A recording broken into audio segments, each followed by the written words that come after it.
So I just finished watching Velma, and to tell you the truth, it's not that good. Matter of fact, it's not even good at all. It's just trash. It's terrible. And one of the reasons why I think it's terrible is because it's not Scooby Doo.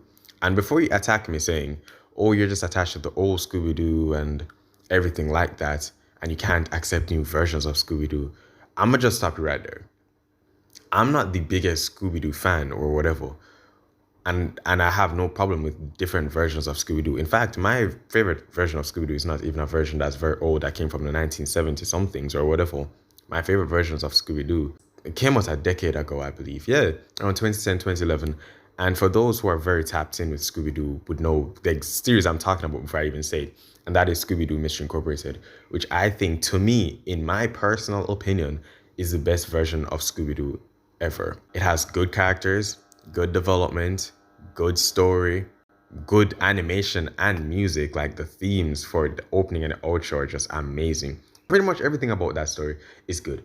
And it's just little mysteries that lead to a bigger mystery of them uncovering things about the town that they reside in. And I would 100% recommend you to watch this show if you didn't like Velma. If you're just tapped into Scooby Doo and you're saying this is trash, this is a very good version of what Scooby Doo is like when it's actually very serious and it takes itself and the elements of the story very, very seriously. Watch Scooby Doo Mystery Incorporated. But back to Velma though. When I said Velma isn't Scooby Doo, I meant as if the characters were not Scooby Doo. Everything about this didn't scream Scooby Doo.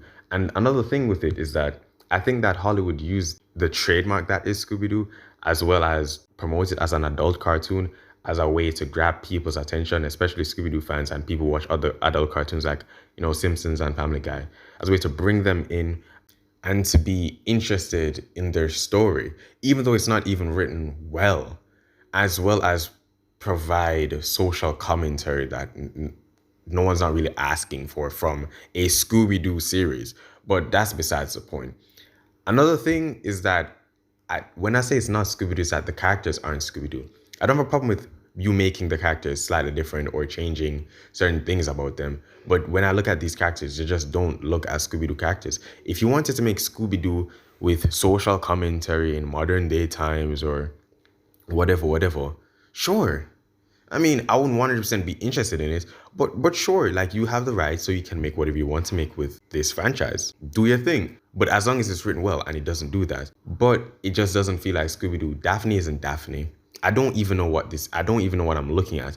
And to be very honest with you, I would have preferred if they didn't even use Scooby-Doo as the trademark or the selling thing to bring people in, as well as the adult cartoon thing. If they just kept us an adult cartoon, I would have been fine with that.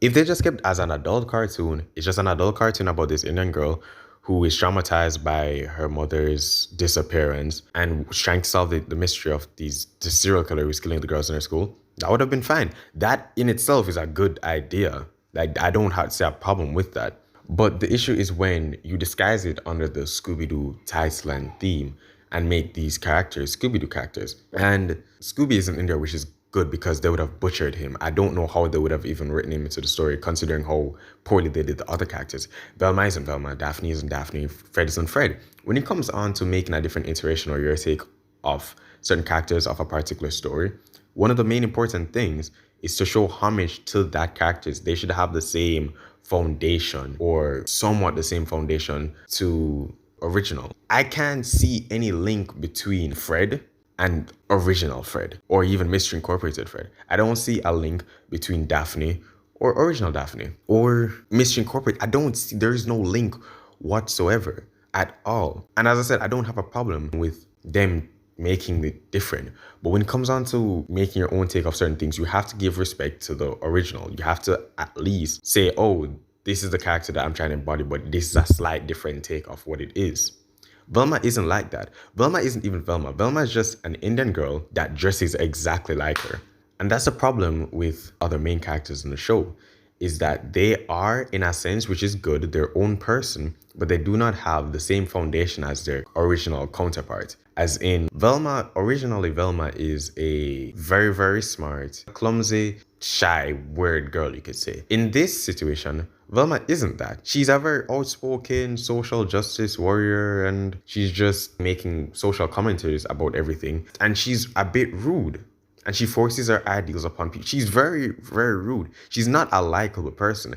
And if that is the entire point where she's gonna have a character arc where she becomes liked later, sure. But I'm not gonna like her. Like, I'm not saying she's irredeemable by the show's standards, but I'm just saying, like, okay, she's seriously just I can't like her as a character. Like, oh, I like this character. And that's another thing. I don't like any of these characters. There's no character that particularly stands out or just makes me laugh or whatever. I didn't laugh once when watching the show. It's just I just watched it. And that's just the truth. And the other characters or from the original, Scooby-Doo franchise aren't even the same people. So to be honest, they don't have the same foundation. As in Fred, when you look at Fred, it's always the leader of the group who does the traps, or the team leader who tries to make sure everyone is safe and do the things and solve the mystery and whatever. And in every version of Scooby-Doo is the same thing. It's, in Mystery Incorporated, there is more character development and character depth to Fred. When it comes to feelings and traps and whatever. Those who watch Mystery Incorporated, they'll get the joke and stuff like that. And in this, it's not even Fred is not even Fred. It's just a rich white boy, as Velma would put it, a rich white boy, politically empowered and whatever. Like, that's not him.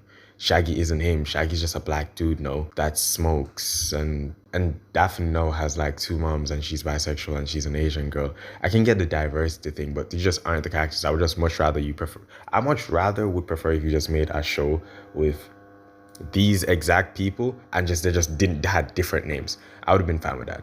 I mean, I wouldn't like the show, as I said. I would have been fine with that because you're just butchering like trademark that is Scooby-Doo at this point.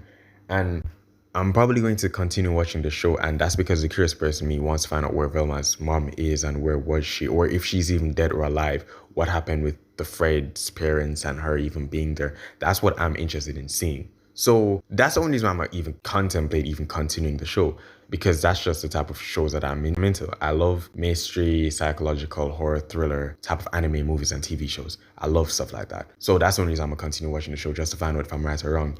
But that aside, when it comes down to like judging the show based on the first 4 episodes out of 10, I'm gonna give it a